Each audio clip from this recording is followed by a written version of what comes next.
Friends, हरी Saranam learning hub में आप लोगों का बहुत बहुत स्वागत है। कैसे हैं आप सब? उम्मीद करता हूं आप सब अच्छे होंगे। पिछली कक्षाएं हमारी निरंतर जो हो रही थी वो सारी की सारी आपकी पीपीटी के माध्यम से लाइव हो रही थी, लेकिन यह क्लास आपको हमारे बोर्ड पर मिल रही है जिसमें हम सामने आपके हैं। टेक्निकल इशू हैं, 2-3 दिन में वो सॉल्व हो जाएंगे और सारी क्लासें पहले की तरीके से विधिवत चलने लगेंगी। हम लोग पिछले चैप्टर में जन संघर्ष और आंदोलन की बात कर चुके हैं। आज हम लोग देखेंगे क्लास 10th की जो एनसीईआरटी है उसका अगला चैप्टर जो 6 है, 6वां चैप्टर है, जिसका नाम है राजनीतिक दल। सर, चैप्टर का नाम क्या है? आज हम लोग क्या देखेंगे? सर, हम देखेंगे राजनीतिक राजनीतिक दल। राजनीतिक दल। सर, राजनीतिक दल क्या होते हैं, इनके किस तरीके के गुणधर्म रहेंगे, इन सारी बातों पर हम लोग आज चर्चा करेंगे। एक विस्तृत चर्चा होगी, तो आप लोग बिल्कुल भी परेशान मत हो जाइएगा। चलिए हम लोग देखते हैं। सबसे पहला आपकी एनसीईआरटी में सबसे पहले तो हमें यही समझना चाहिए कि जो राजनीतिक दल है ये होते क्या हैं। राजनीतिक दल क्या होते हैं, इनका क्या काम होता है? तो जैसे अगर हम भारत की बात करें तो हम देखते हैं कि भारत में विभिन्न प्रकार के अलग अलग राजनीतिक दल होते हैं। काफी सारे अलग अलग राजनीतिक दल होते हैं। कुछ राजनीतिक दल छोटे आकार में होंगे, कुछ राजनीतिक दल बड़े आकार में होंगे। कुछ राजनीतिक दल छोटे होंगे, कुछ राजनीतिक दल बड़े होंगे, जिसमें आप देखेंगे कांग्रेस, भारतीय जनता पार्टी, समाजवादी पार्टी और विभिन्न प्रकार की क्षेत्रीय पार्टियां, ये सारे आपके क्या हैं? राजनीतिक दल। ये राजनीतिक दलों के उदाहरण। सर, ये तो परिभाषा बिल्कुल भी नहीं हुई राजनीतिक दल की। क्यों भाई, क्या ये परिभाषा है राजनीतिक दल की? नहीं ना। तो राजनीतिक दल क्या है वो बताइए हमें। तो सुनिएगा ध्यान से। आइए भाई, राजनीतिक दलों की परिभाषा देखें। राजनीतिक दल वो होते हैं जो ये चुनाव में सीधे निर्वाचन के माध्यम से सरकार में भागीदारी लेते हैं, मतलब अपना सरकार बनाते हैं और शासन चलाने का कार्य करते हैं। राजनीतिक दल कौन से होंगे? सर, ये आपके सरकार बनाएंगे और सीधे सीधे राजनीति में इंक्लूड होंगे और शासन चलाने का काम करेंगे। ये राजनीतिक दलों का बेसिकली काम होगा। तो राजनीतिक दलों की इंपॉर्टेंस क्या है? आपकी जो एनसीईआरटी बुक है उसमें पहली हेडिंग यही उन्होंने दी हुई है कि राजनीतिक दल जरूरी क्यों है। आखिरकार क्यों यूज होता है राजनीतिक दल का, क्यों जरूरी है राजनीतिक दल? अब इसको थोड़ा सा हम इस तरीके से समझते हैं। अगर एक उदाहरण के माध्यम से देखिएगा, अगर यहाँ पे मैं कहूँ, यहाँ पे जैसे भारत का ही एक एग्जाम्पल ले लिया जाए, यहाँ पे भारत का ही एग्जाम्पल ले लिया जाए। भारत जैसे विस्तृत जनसंख्या वाले देश में यहाँ पे आपको दिल्ली से मान लीजिए शासन चलाना है पूरे देश का। तो अगर आप भारत की बात करेंगे तो भारत में शासन चलाने के लिए यदि राजनीतिक दल ना हो, यदि राजनीतिक दल ना हो, तो यहाँ पे आके कौन चुनाव लड़ेगा? यहाँ पे राजनीतिक दल तो आपके पास है नहीं, तो आगे चुनाव कौन लड़ेगा? पूरे देश में शासन कौन चलाएगा? बताओ भाई, पूरे देश में जो शासन है, जो जनता है चुनाव करेगी, वो किसका करेगी? चुनाव किसका करेगी? अब मान लीजिए कोई एक यहाँ से व्यक्ति आया, कोई यहाँ दक्षिण भारत से एक व्यक्ति आके खड़ा हुआ और मैं बोल रहा है कि मैं जाके भारत में दिल्ली से शासन चलाऊंगा। अब इस व्यक्ति को कौन व्यक्ति मत देना चाहेगा? क्योंकि ये तो दक्षिण भारत का है और बाकी इधर इधर कहीं कहीं जितने भी लोग रहने वाले हैं वो इस व्यक्ति को जानते ही नहीं है। वो इस व्यक्ति को क्या जानते होंगे? तो उसका तो कोई लॉजिक नहीं है, वो इस व्यक्ति को क्यों ही मत देगा। जैसे मैं कहूँ, आप लोग मुझसे जुड़े हैं।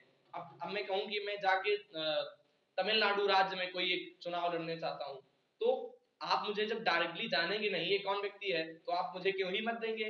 अब यहीं पर मैं किसी एक पार्टी के माध्यम से, किसी राजनीतिक दल के माध्यम से चुनाव लड़ने के लिए जाऊं।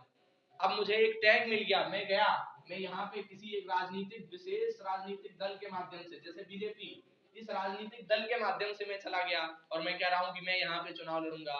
तब आप उस राजनीतिक दल के भरोसे पर उस व्यक्ति को मत दे सकते हैं। तो राजनीतिक दलों की क्या महत्वता है, इसको आप उम्मीद करता हूं समझ गए होंगे। क्यों भाई? इस तरीके से इस बात को तो आप लोग समझ गए होंगे ना। तो राजनीतिक दलों की जरूरत क्यों है हमें, ये बात आप समझ गए होंगे। अच्छा सर, तो राजनीतिक दलों की क्या कार्य प्रणाली होती है? राजनीतिक दलों की क्या कार्य प्रणाली होती है उसको देखते हैं। क्यों राजनीतिक दल किस तरीके से काम करते हैं? राजनीतिक दल, तो इसको पॉइंट वाइज में लिखता हूं। राजनीतिक दल चुनाव के माध्यम से राजनीतिक दल चुनाव के माध्यम से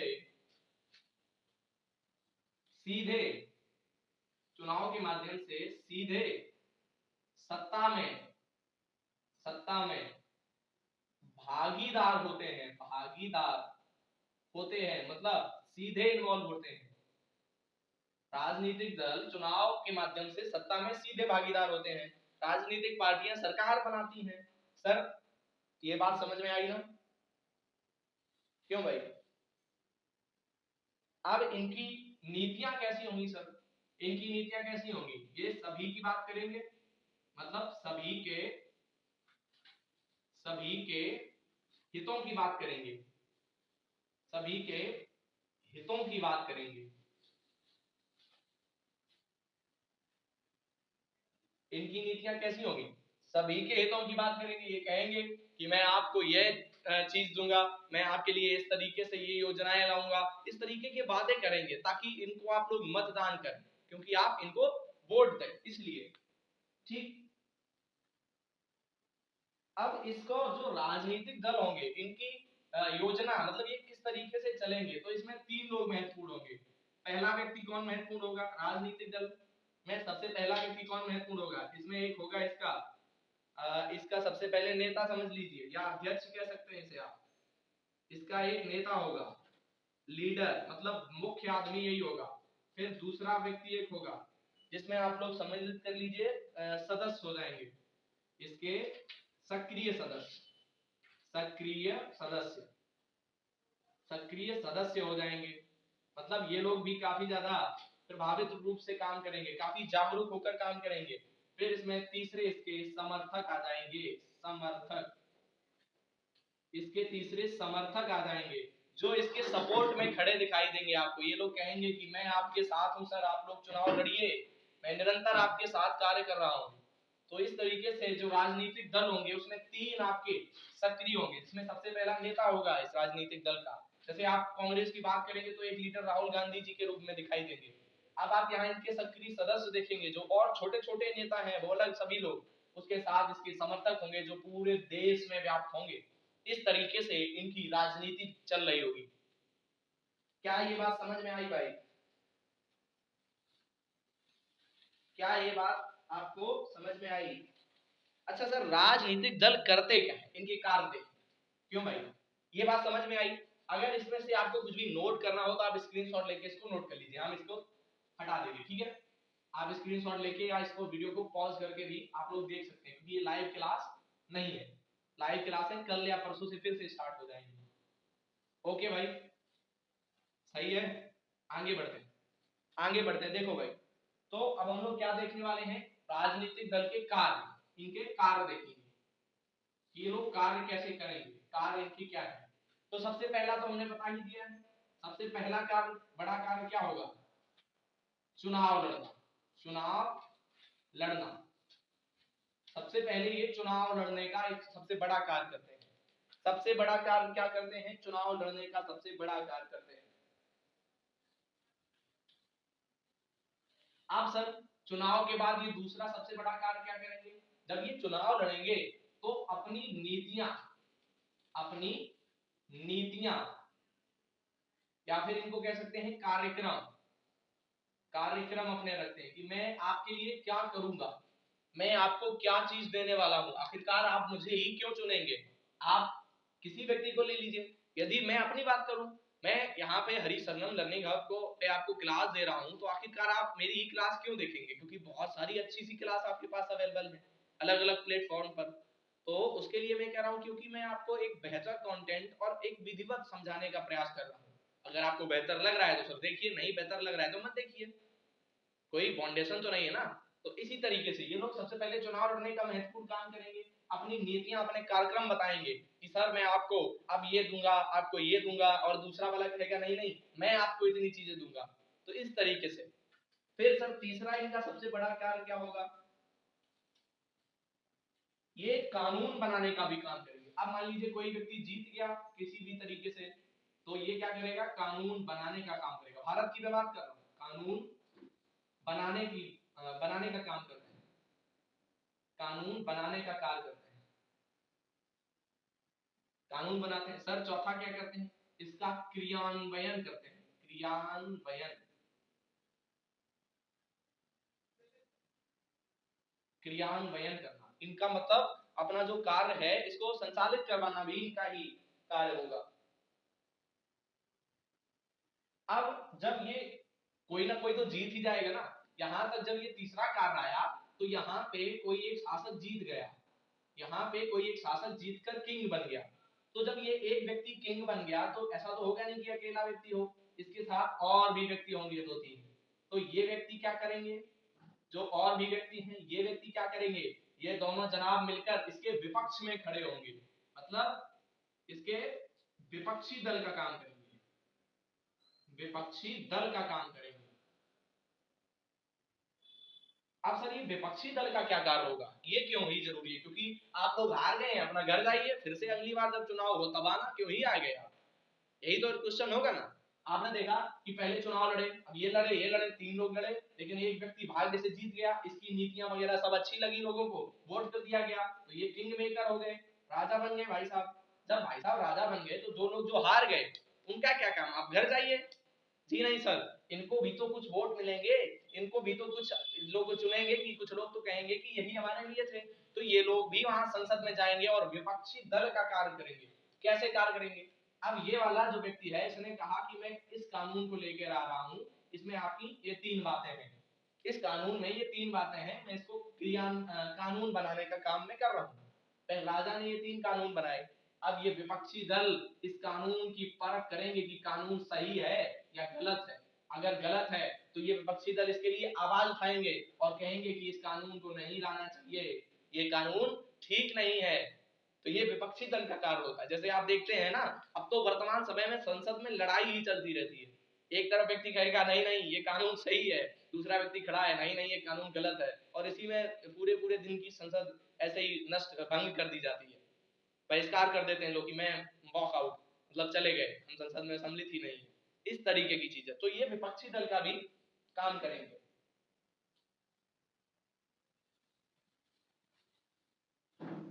अब कुछ लोग क्या करेंगे, अब जो ये राजनीतिक दल है ये अपना प्रचार प्रसार भी तो करेंगे। अब जैसे देखिएगा इसको ध्यान से समझिएगा, अब जो ये किंग मेकर है, किंग बन गया, जो राजा बन गए हैं राजा साहब, ये इनका जो इनकी पार्टी होगी, जो पूरा राजनीतिक दल है ये इसका प्रचार करेगा, प्रचार करेगा किसका, सरकारी योजनाओं का। जितनी भी योजनाएं, जितने भी कानून ये ला रहे हैं राजा साहब, सरकार में जो सरकार चला रहा है व्यक्ति, तो उसका प्रचार प्रसार कौन करेगा, इन्हीं की पार्टी करेगी, इन्हीं का राजनीतिक दल करेगा। तो इस तरीके से हमने 6 पॉइंट पर चर्चा करी। इसके काफी सारे और भी आप खुद भी सोच सकते हैं कि सर ऐसा नहीं, ये भी एक पॉइंट हो सकता है, ये भी एक अलग से पॉइंट हो सकता है, जिसको आप लोग खुद भी समझ सकते हैं, क्यों भाई। तो उम्मीद करता हूं कि ये भी आपको समझ में आया होगा, है ना। आगे बढ़ा जाए। अब ये क्वेश्चन है कि कितने राजनीतिक दल होने चाहिए, आखिरकार आखिरकार कितने आइडियल होते हैं, कितने राजनीतिक दल अच्छे हैं या फिर कितने नहीं होने चाहिए। तो इसको भी आप लोग अगर अच्छा लगे, इंटरेस्टिंग हो, कुछ भी नोट करना हो तो इसको आप लोग स्क्रीनशॉट ले लीजिएगा, हम इसको इरेज कर देंगे, ठीक है। आ जाओ भाई। अब हम लोग देखेंगे कि आखिरकार कितने राजनीतिक दल होने चाहिए।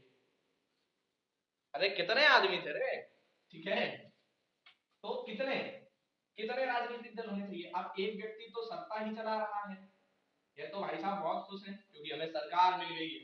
अब और भी होंगे, एक ही तो होगा नहीं, ये भी है एक, ये भाई साहब, और एक ये भी है, और एक और है, ये वाले हैं। तो इस तरीके से हमने दिखाया कि 4 है। क्या केवल एक राजनीतिक दल ही होना सही है, या 2 होने सही है, या 3 या 4, कितने होने चाहिए राजनीतिक दल। क्योंकि आप देखेंगे कि अगर केवल, आप सोचिए, अब इसको मैं थोड़ा सा एग्जाम्पल के थ्रू लेके चलूं, एक एग्जाम्पल, आप किसी, एक उदाहरण लीजिएगा खुद से, आप कहीं अपने गांव में चुनाव करवा रहे हैं, मतलब आप चुनाव में सम्मिलित, आपके गांव में प्रधान या किसी भी प्रकार के मुखिया के पद का चुनाव होना, या फिर एक और उदाहरण हो सकता है, आप अपने क्लास में, आपकी जो कक्षा है उसमें आप चुनाव मॉनिटर का चुनाव करवा रहे हैं, उसमें आप मतदान करने वाले हैं, मतलब मॉनिटर चुना जाना है और सभी लोग उसमें 10-20 लोग हैं, 50 लोग हैं, चुनाव करेंगे कि मॉनिटर कौन होगा। अब क्या एक ही व्यक्ति उस चुनाव में खड़ा हो, मतलब केवल एक ही व्यक्ति आए और आपको उसको मतदान करना हो, उसको मत दीजिए आप अपना, तो क्या ये सही है? या फिर उसमें एक से अधिक 2 हो, 3 हो या 4 हो, ऐसा होना ज्यादा बेहतर है? क्यों भाई? तो इसमें आइडियली ये एक से अधिक होना ज्यादा बेहतर है, क्योंकि एक से अधिक होंगे तो लोगों के पास विकल्प होंगे किसी भी व्यक्ति को चुनने के लिए। आपके पास विकल्प होगा कि मैं सर इस वाले व्यक्ति को चुनूंगा क्योंकि यह मुझे ज्यादा अच्छा लग रहा है, इसकी योजनाएं अच्छी हैं। अब हो सकता है कि आपको दूसरा वाला अच्छा लग रहा हो तो आप उसको चुन सकते हैं, आपको हो सकता है तीसरा वाला या चौथा वाला अच्छा लग रहा हो तो आप उसको चुन सकते हैं। लेकिन यदि सोचो ये तीन आपके पास हो ही ना, केवल एक ही व्यक्ति हो, तो आप मजबूरी में उसको ही चुनेंगे और वह ऐसे ही जीत जाएगा। तो राजनीतिक दल एक से अधिक होना लोकतंत्र के लिए बेहतर होता है, लाभकारी सिद्ध होता है। क्या बात समझ गए? अगर क्वेश्चन आपसे पूछ लिया जाए कि सर लोकतांत्रिक व्यवस्था में कितने राजनीतिक दल होने चाहिए, तो आप कहेंगे एक से अधिक तो होने चाहिए। अनेक राजनीतिक दल जहां पर होंगे वहां पर संघवाद मजबूत होगा, लोकतंत्र मजबूत होगा। ठीक है भाई, तो इस बात को आप लोग उम्मीद करता हूं समझ गए होंगे, ज्यादा कुछ इसमें लिखने की वगैरह की जरूरत नहीं है। ये तो आप लोग समझ गए कि एक से अधिक राजनीतिक दल होने चाहिए। अब लोगों की भागीदारी कितनी है, अब सोच के चलिए, मान के चलिए इसको लोगों की भागीदारी के हिसाब से। अब मैं कह रहा हूं कि केवल 100% मैं मान के चल रहा हूं किसी भी को, मैं कहूं कि एक कक्षा में 100 विद्यार्थी है। अब इन 100 में से आप सोचो कि 80 लोग इस पहले वाले पे टिक करें, मतलब 80 लोग कहें कि मैं इस पहले वाले व्यक्ति के समर्थन में हूं, बाकी 6-7% 6% कहें मैं इसके समर्थन में हूं, 4% कहें कि मैं इसके समर्थन में हूं, और बाकी के 6-4-10 90-10% कहें कि मैं इसके समर्थन में हूं। तो आप कहेंगे कि ये तो बहुत बड़ा व्यक्ति है, तो इसके अनुसार राजनीतिक दल छोटे बड़े भी हो सकते हैं, मतलब कुछ राजनीतिक दल बड़े राजनीतिक दल होते हैं और कुछ राजनीतिक दल छोटे राजनीतिक दल होते हैं। क्या यह बात समझ में आई आपको? अनेक राजनीतिक दलों का अस्तित्व तो हमने स्वीकार कर लिया, लेकिन क्या सभी राजनीतिक दल बराबर के होंगे? जी नहीं सर, कुछ राजनीतिक दल छोटे होंगे जिनको कम लोगों का समर्थन प्राप्त होगा, कुछ राजनीतिक दल बड़े राजनीतिक दल होंगे जिनको बहुत अधिक लोगों का समर्थन प्राप्त होगा। तो ऐसे दलों को हम राष्ट्रीय, मतलब पूरे देश में पाए जाने वाले जिनको प्रत्येक राज्य में समर्थन प्राप्त है, तो राष्ट्रीय दल कहेंगे, कुछ को राज्य के दल कहेंगे, कुछ को लोकल मतलब स्थानिक दल कहेंगे, जिनकी चर्चा हम नेक्स्ट वीडियो में करेंगे। क्योंकि अभी टीम अपनी है नहीं, पूरा सेटअप है नहीं, तो इस वजह से पूरा सिस्टमेटिक जो लाइव क्लास आती थी वो नहीं है, तो रिकॉर्डेड क्लास में बहुत ज्यादा लंबी क्लास करना मुझे ठीक नहीं लग रहा है। इसलिए मैं नेक्स्ट क्लास में आपको भारत में अलग अलग राजनीतिक दल हैं, जो कांग्रेस है, जो बीजेपी है, जो अलग अलग सभी प्रादेशिक भी, उनको सबको बताएंगे और यह भी बताएंगे कि आप अपना राजनीतिक दल कैसे बना सकते हैं। बिल्कुल, आप अगर चाहते हैं कि भविष्य में आप अपना राजनीतिक दल बनाएं तो आप कैसे बना सकते हैं, इस पर भी चर्चा अवश्य करेंगे। तो मिलते हैं इस वीडियो की दूसरी क्लास में जल्दी ही। धन्यवाद। जय श्री हरि।